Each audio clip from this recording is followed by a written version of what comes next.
এতিয়া আচলতে আহাৰ মাহৰ সেই সময় এইখিনি আৰু এইখিনি সময় আচলতে আমাৰ গোটেই অসমৰে কৃষিভূমি অত্যন্ত ব্যস্ত হৈ থাকে। সকলো ৰোৱনী হালোৱা প্ৰত্যেক ঘৰ মানুহৰ ঘৰতে আচলতে যিহেতু অসমে এখন অসমৰ প্ৰায় সংখ্যক মানুহে যিহেতু কৃষিজীৱী, গতিকে গোটেই অসমৰ বেছিভাগ অঞ্চলতে বিশেষকৈ আমাৰ গাঁৱলীয়া অঞ্চলবোৰ এইখিনি সময়ত আটাইতকৈ উৎসৱমুখৰ এটা পৰিৱেশ হৈ থাকে বুলি ক'ব পাৰি।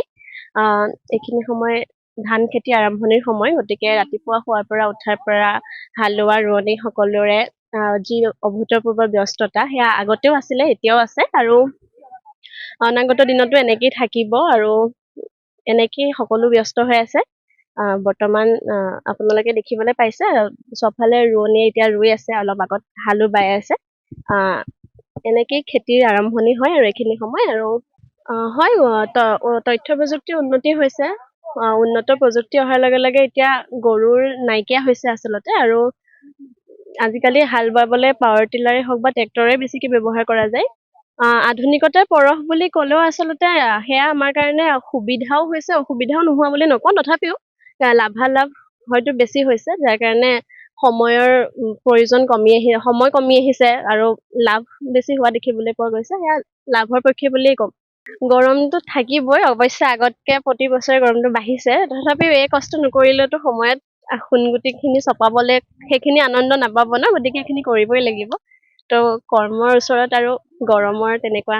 আমাৰতো ককা দেউতাহঁতে এই খেতি কৰিয়ে আগৰ পৰা হাল মাৰিয়ে এনেকৈ কৰি খাই আছিলে, আমিও তেনেকৈ কৰি খাই আছোঁ আৰু। গৰু হালটো মাৰা কম দেখিব পোৱা যায়। হয় হয়, লাহে লাহে এতিয়া মানুহকেইটা চব গাড়ী ঘোঁৰা দিয়ে উঠাই আছেতো, সেইকাৰণে গৰু হাল লাহে লাহে কমি গৈছে। আমি কাকা দেউতাহঁতে আগতে আমাৰ খেতি কৰি গৰু হালতে কৰি খাই আছিলে, সেইকাৰণে আমি গৰু হাল দিয়ে কৰি আছোঁ, এতিয়ালৈকে কৰি আছোঁ।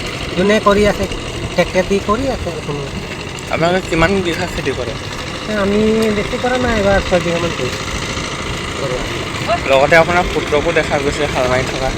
ল'ৰাটোকো লৈছোঁ, সিও শিকাই আছে, সিও লাহে লাহে খেতি কৰে। ককা দেউতাহঁতে কৰি গ'লেতো সেইকাৰণে আৰু আমাৰো বংশই তেনেকাই চলিব। যিকোনো খবৰৰ বাবে যোগাযোগ কৰক আমাৰ এই নম্বৰত 9181 307 2221।